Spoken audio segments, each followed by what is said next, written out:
আমরা যদি ছকটা পূরণ করি তাহলে দেখবো এখানে 65 টাকা 75 পয়সা। সহজভাবে আমরা যদি পূরণ করি, এ হচ্ছে 20 টাকা দ্বারা পরিশোধ করবে। তাহলে মনে করো 20 টাকার কয়টি নোট দিবে? 20 টাকা যদি ও 3টি নোট দেয়, তাহলে 20 টাকার 3টি নোট সমান কত হয়? 60 টাকা। আর এখানে আছে 65 টাকা, তাহলে 5 টাকার একটি নোট নিব। তার মানে কত হচ্ছে? 60, 60 আর 5 65। তার মানে 20 টাকার কয়টি নোট নিব?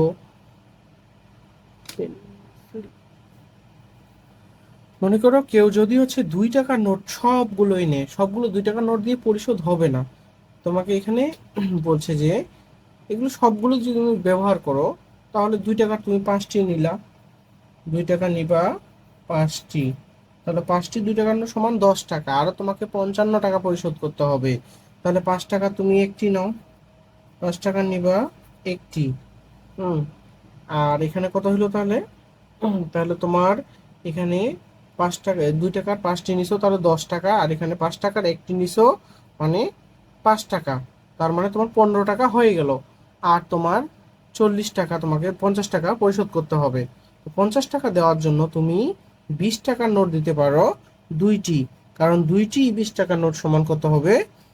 40 টাকা। তাহলে এখানে দুইটি লিখলাম। আর 10 টাকার নোট দিবা একটি, একটি নোট 10 টাকার দিবা। এখন পয়সার দিকে আসো। পয়সা তো তোমার পয়সা দিয়েই পরিশোধ করতে হবে। এখন তোমাকে 5 পয়সা, 10 পয়সা আর হচ্ছে 25 পয়সা ব্যবহার করতে হবে। তাহলে তুমি 25 পয়সা যেহেতু হচ্ছে ব্যবহার করবা, দেখো এখানে 5 পয়সা ব্যবহার করতে পারো। তুমি 5 পয়সা তিনটা ব্যবহার করতে পারো।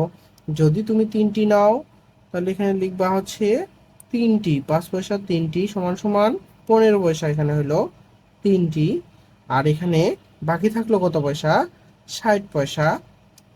তোমাকে 60 পয়সা এখন মিলাইতে হবে। তাহলে 25 পয়সা তুমি যদি দুইটি নাও, তাহলে তোমার কত হবে? 50 পয়সা হয়ে গেলো। আর 10 পয়সা তাহলে তুমি কত নিবা? একটি। এই যে সহজ পদ্ধতিতে হয়ে গেল। এটা অন্যভাবেও, অন্য সিস্টেমেও করা যায়। অন্যভাবে যদি সমাধান করি, তাহলে আমাকে এগুলো মিলে দেখতে হবে। যেমন 65 পয়সা 75 টাকা, 65 টাকা 75 পয়সা, এটাকে আমরা মিলাবো। তাহলে 2 টাকার আমি যদি হচ্ছে এখন 5টি না নিয়ে 10টি নিতে পারি, 10টি মুদ্রা দ্বারা পরিশোধ করলাম, তাহলে 10টি যদি দেই, 10টি মানে কত? 20 টাকা। এখানে 10টি মানে 20 টাকা আমি দিয়ে দিলাম, আর কত বাকি থাকে? 65 থেকে 20 বাদ দিলে আর থাকে 45। 45 টাকা আমি যদি এখন তোমার যে এখানে 5 টাকার নোটগুলো আমি তিনটি দিই, তাহলে 3 5 15, তাহলে 15 টাকা আরও দিয়ে দিলাম। তাহলে 45 থেকে যদি আরো 15 বাদ দেওয়া যায়, থাকে 30 টাকা। এখন আমি এখানে নিতে পারি, এখানে 20 টাকা নোট যেহেতু আমাকে ব্যবহার করতেই হবে, তাহলে আমি এখানে একটি নিলাম 20 টাকার নোট, 20 টাকার নোট একটি নিলাম। আর আমাকে কত টাকা বাকি থাকলো? 30 টাকা যেহেতু দিতে হচ্ছিল, 20 টাকা আমি দিয়ে দিলাম, আর থাকে 10 টাকা। তাহলে 10 টাকার কয়টি নিব? একটি। বিকল্পভাবে এই পাশেও পরিশোধ করতে পারি। যেমন হচ্ছে 75 পয়সা বলছে এখানে, আমি 25 পয়সার মুদ্রা আমি এখানে দুইটি যদি নেই, তাহলে 25 পয়সা দুটি মুদ্রা সমান সমান কত হবে? 50 পয়সা। তাহলে আমি অথবা একটিও নিতে পারি, অথবা আরো বেশি নিতে পারি। 25 পয়সা যদি দুটি মুদ্রা নেই, তাহলে 25 পয়সা দুটি মুদ্রা সমান আমার হয় 50 পয়সা। তাহলে আমি এখানে দুইটি নিলাম, অথবা একটিও নিতে পারি। যে মনে করে একটি নিলাম 25 পয়সার মুদ্রা, তাহলে আমার 75 থেকে যদি 25 বাদ দেই, আর থাকে 50। তাহলে দেখো এখানে আমি 10 পয়সার এখন মুদ্রা দ্বারা এগুলো বাকিগুলো পরিশোধ করব। তাহলে 10 পয়সা অথবা আর 5 পয়সা যে অবশিষ্ট রয়েছে, এটা দ্বারাও মূল্য পরিশোধটা করা যাবে। তার আমি এখানে 5 পয়সার দুটি, 25 পয়সার একটি নিলাম, তাহলে আমার অবশিষ্ট থাকলো 50 পয়সা। এখন 50 পয়সা যে আছে, এটা আমাকে 10 পয়সা এবং 5 পয়সা দ্বারা পরিশোধ করতে হবে। তাহলে দেখো 50 পয়সার আমি যদি পরিশোধ করতে চাই, তাহলে 10 পয়সা আমি যদি 4টা নেই, 3টা নেই, কোনো সমস্যা নেই, আমি নিতে পারবো। তাহলে এখানে যদি 10 পয়সার 3টি মুদ্রা, তাহলে কত হয়? 3×10=30। অবশিষ্ট থাকে 20 পয়সা। এই 20 পয়সা পরিশোধ করার জন্য আমি এখানে 5টি 20 পয়সার মুদ্রা দিতে পারি। আর যে অবশিষ্ট 20 পয়সা থাকে, এই 20 পয়সা আমি 5 পয়সা মুদ্রার দ্বারা পরিশোধ করতে পারি। তাহলে এই 5 পয়সার দ্বারা মুদ্রা যদি আমি পরিশোধ করি, তাহলে আমার কয়টি লাগবে? 4×5=20। তার মানে আমার 4টি 5 পয়সার মুদ্রা প্রয়োজন। তাহলে আমি এখানে লিখব 4। আমরা যেভাবেই করি না কেন, আমাকে এখানে টাকার মধ্যে 65 টাকা মিলাইতে হবে, এবং এই পাশে পয়সার মধ্যে 75 পয়সা মিলাতে হবে। আমরা আরেকবার দেখি। তাহলে আমি এখানে 2 টাকার কয়টি নোট নিয়েছিলাম? 10টি। 2 টাকা 10টি নোট সমান সমান কত হয়? 20 টাকা। আর এখানে 5 টাকার 3টি নিয়েছিলাম।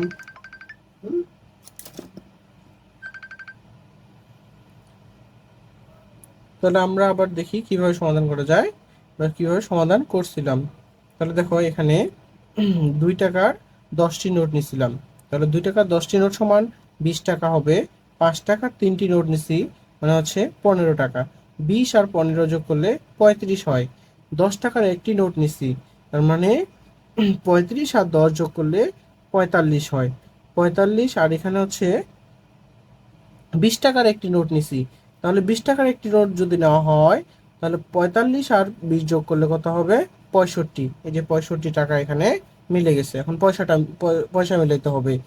তাহলে পয়সা আমার 75। তাহলে এখানে, সুপ্রিয় শিক্ষার্থীবৃন্দ, আমরা 105 পৃষ্ঠার অঙ্কগুলো যোগ করি, এগুলো শিখব।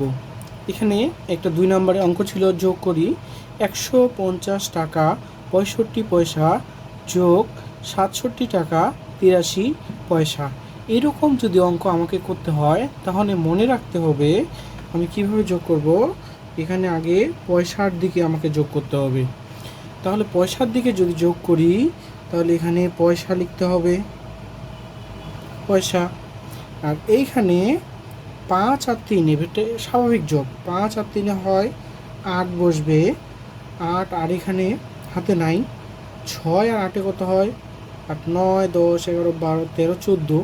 তাহলে এখানে 14-র 4 বসবে। হাতে 1 যেটা আছে, এটা টাকার এই পাশে চলে আসবে। তার মানে এখানে 14 আসছিল, 4 বসেছে, হাতে এইখানে চলে আসলো। তাহলে 7 আর একে কত হলো? 8। 8 এখানে বসলো এককের ঘরে। আর এখানে 6 আর 5 যোগ করলে কত হবে? 6, 7, 8, 9, 10, 11। 11-র 1, হাতে 1, 1 আর একে 2। তার মানে 218 টাকা 48 পয়সা। একই রকম করে যোগ করি অঙ্কগুলো। দেখো 1 থেকে 5 পর্যন্ত সমাধান করব। তাহলে আমরা একই রকম করে ভেঙে ভেঙে লিখতে পারি। কারণ 35 টাকা 55 পয়সা, এটার সাথে যোগ করব 28 টাকা 34 পয়সা।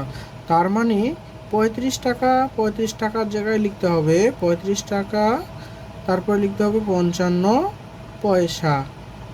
তারপর এই যে 28 টাকা 34 পয়সা আলাদা আছে, টাকার জায়গায় লিখব 28 টাকা 34 পয়সা। এই যে, তারপরে যোগ দিয়ে মোটটা লিখে দিব। আগে আমরা কোন দিক দিয়ে? পয়সার দিকে। তার মানে এখানে পয়সা হবে। আর এখানে 5 4 9 হয় 9, হাতে নাই, 5 3 8। তাহলে হাতে নাই, এই পাশে হাতে আসবে না, এখানে টাকা আছে, টাকা লিখব নিচে। 8 5 13 3, হাতে তো ছিল না, তারপরে হাতে 1 আসলো। এখন 3 আর 2 5, 5 আর 1 6। তার মানে মোট কত টাকা? মোট 63 টাকা 89 পয়সা। এটাই উত্তর। ঠিক এটা যদি আমরা করি, এটা করতে হলে 77 টাকা 49 পয়সা। তাহলে এটা আগে লিখি, 77 টাকা 49 পয়সা। ঠিক নিচে লিখব টাকার জায়গায় টাকা, 42 টাকা কত পয়সা? 85 পয়সা পয়সা। এখন এটা যোগ করব আগের মতোই। তাহলে 5 আর 9 কত? 14, 14 4, হাতে 1, 8 আর 4 কত? 12, 12 আর 1 13 3। এখানে পয়সা আছে, পয়সা। এখানে যে 13 হয়েছিল, হাতে 1 এই পাশে চলে আসবে, হাতের 1 এইখানে আসবে, তার মানে 7 আর 2 9, 9 আর 1 10, 10-এর 0, হাতে 1, 4 আর সাথে কত 11, 11 আর 1 12, এই যে 12, 120 টাকা 34 পয়সা। এটাই আমাদের উত্তর। এখন পরবর্তী আরেকটা অঙ্ক আছে, দেখো তোমাদের অঙ্কটি ছিল এটা 259 টাকা 75 পয়সা, 137 টাকা 65 পয়সা। ঠিক আগের মতোই করব। তাহলে কি লিখবো, 259 টাকা 75 পয়সা যোগ এখানে কত আছে 137 টাকা কত পয়সা 65 পয়সা যোগ দিব এখন। তাহলে 5 5 10-এর 0, হাতে আমার 1, 7 6 13, 13 আর 1 14, 14 4, হাতে কোথায় আসবে বলো তো, এই যে এখানে চলে আসলো, 7 9 16, 16 6 আর 1 17, তার মানে 17 7 হবে, হাতে 1, 5 3 8 আর 1 9, তারপরে দেখো এই পাশে হাতে নাই, 2 আর 1 3, তাহলে 397 টাকা কত পয়সা 40 পয়সা। পরে আরেকটা অঙ্ক আছে, 2155 টাকা 35 পয়সা, 785 টাকা 90 পয়সা। তাহলে টাকাটা আগে লিখি, 2155 টাকা 35 পয়সা। এখানে দেখো কত আছে 785, তার মানে দেখো এটা 17 ঘর থেকে আছে, তাহলে এককের ঘর থেকে লিখি 5, দশকের ঘরে 8, শতকের ঘরে 7 টাকা, পয়সা কত আছে 90, এই যে 90 পয়সা। মানে এটা যোগ করে দিই, যোগ করে দেব। দেখো যদি যোগ করা হয় তাহলে এখানে কত হবে 5 0, এখানে 5 হবে, হাতে নাই 9 আর 3 12, 12 আমি কত বসাবো 12 2 বসবে এখানে, এটা পয়সা। হাতে কত আসবে, হাতে 1 এইখানে চলে আসবে, তাহলে মধ্যে টাকা আছে, টাকা লিখি, এখানে হাতে 1 যদি নিয়ে আসি 5 5 10 আর 11 1, হাতে 1, 8 5 13 আর 14 4, হাতে 1, 7 আর 8 আর 9, হাতে নাই, এবার 2, তাহলে 2941 টাকা মোট হবে কত, মোট সমান 2941 টাকা 25 পয়সা। এই যে এভাবেই উত্তরগুলো আমরা সহজভাবে বের করতে পারবো। 5 নাম্বার যে অঙ্কটা আছে এটা তোমরা নিজে নিজে সমাধান করবা।